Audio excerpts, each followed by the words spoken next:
সঙ্গে এসে জুতো চুরি করতে। তোর প্যান্টের পকেটে পয়সা তুই কিনতে এসছিস। আমি কেন কিনবো? তুই জুতো পরবি কি না?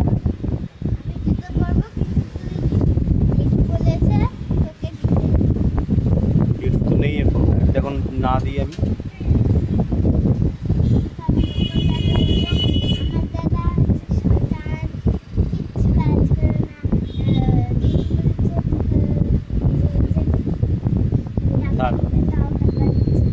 তুই যে তোর মুখ দেখে বলে তুই একটা তাকে এখন বলবো এই লোকটাকে কি?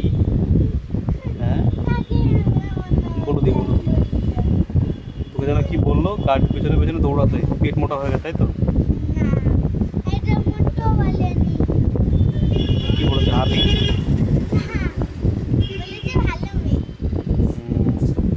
ডগি বলেনি? ডগি সব বলে দেবো, দাঁড়া না। দোকানদার আসুক, দোকানদার আসলে বলে দেবো ছাগলের সাইজে জুতো। ভিডিও করে নিয়েছে তো, যেটুকু সব দেখিয়ে দেবো দাদা।